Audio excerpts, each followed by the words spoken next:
দেখুন বন্ধুরা, ওটসটার ভেতরে আমি কাঁচা লঙ্কা আর দুখানা পেঁয়াজ গ্রেট করে দিয়েছি। আর আলুটাকে যে একটা আলু আমি সেদ্ধ করে মাখিয়ে নিয়েছি, আলুটাও কিন্তু এর ভেতরে দিয়ে দেব।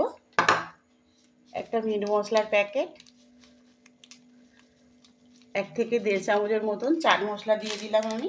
এবার দিয়ে দেবো পরিমাণ মতো লবণ, সস দিয়ে দিলাম, চিলি সস দিয়ে দিলাম 2 চামচের মতো দিলাম। এই ডিম দুটোকে ফাটিয়ে দিয়ে দেবো।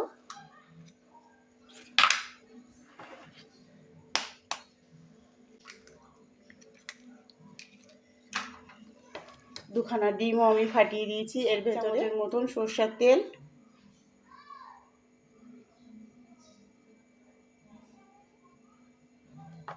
আর এখানে দিয়ে দেবো টমেটো সস 2 চামচের মতো দিয়ে দেবো টমেটো সস, 2 চামচ চিলি সস, 2 চামচ টমেটো সস দিয়ে দিলাম। এই যে হাফ বাটি আমি সুজি নিয়ে নিলাম, সুজিটাও দিয়ে দিলাম। এবার সবগুলো উপকরণকে একসঙ্গে সুন্দর করে মাখিয়ে নিতে হবে। তো বন্ধুরা দেখুন, আমার সুন্দরভাবে কিন্তু মাখানো হয়ে গেছে। মাখিয়ে আমি 5 মিনিটের জন্য একটা প্লেট দিয়ে ঢাকা দিয়ে রেখে দেবো। 5 মিনিট পরে আবার আসছি। তো বন্ধুরা দেখুন, আমার 5 মিনিট হয়ে গেছে আর আমার ডোটা কিন্তু রেডি হয়ে গেছে, সুন্দরভাবে ফুলে গেছে। এবার এখানে আমি হাফ চামচের মতন এই যে ঘি নিয়ে নিয়েছি, হাতে একটু ঘি মাখিয়ে নেব, হাতে না লেগে যায়। এবার ওস্টাকে সুন্দর করে একটা গোল গোল করে শেপ দিয়ে নেব, ইডলির মতন তৈরি করে নেব। এই দেখুন, এই সুন্দরভাবে তৈরি হয়ে গেছে। এইভাবে সবগুলো তৈরি করে নেব। আমি গ্যাসের ওপর একটা কড়া বসিয়ে দিয়েছি আর এখানে দিয়ে দেব তেল।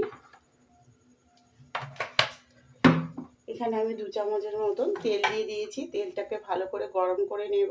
একটু ভালো করে কড়াটাকে তেলে নিলাম, নিয়ে ভালো করে তেলটা গরম করে নিতে হবে। তো গরম হয়ে গেছে আর আমি এখানে একটা কাঁটা চামচ নিয়ে নিয়েছি। কাঁটা চামচ দিয়ে পাশে এরকম একটু করে ডিজাইনটা করে দেব। এই যে পাশে একটু করে ডিজাইন করে দিলাম, দিয়ে এবার কিন্তু আমি তেলের মধ্যে দিয়ে দেব। সেমভাবে এক একটা করে তুলে নেব আর হাতে একটু তেল লাগিয়ে নেব যাতে এটা হাতে না লেগে যায়।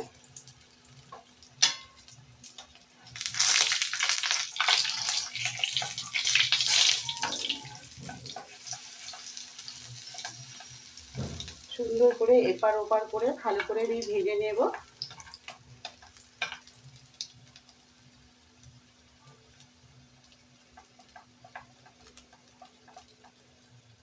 দেখুন বন্ধুরা, আমার এক পিস ভাজা হয়ে গেছে। এই দেখুন কতটা সুন্দর হয়েছে। এবার আমি প্লেটে নামিয়ে নেব। একইভাবে সবগুলোকে আমি ভেজে নেব। তৈরি হয়ে গেছে। ওটস দিয়ে এত সুন্দর যে একটা রেসিপি তৈরি করা যায়, না দেখলে কিন্তু বুঝতেই পারবেন না বন্ধুরা। এটা এতটা সুন্দর হয় খেতে আর একদম নতুনত্ব। এইভাবে একবার বানিয়ে খেয়ে দেখবেন বন্ধুরা, আশা করছি সবারই ভালো লাগবে। আর রেসিপিটা যদি ভালো লাগে, শেফালিদির রান্নাঘর চ্যানেলটিকে অবশ্যই সাবস্ক্রাইব করে নেবেন। আর ফেসবুক থেকে দেখলে ফলো করে দেবেন বন্ধুরা। আর লাইক করতে কিন্তু ভুলবেন না, কমেন্টে অবশ্যই জানাবেন বন্ধুরা রেসিপিটা কেমন হয়েছে। তো কালকে আবার দেখা হচ্ছে নতুন এক রেসিপি নিয়ে।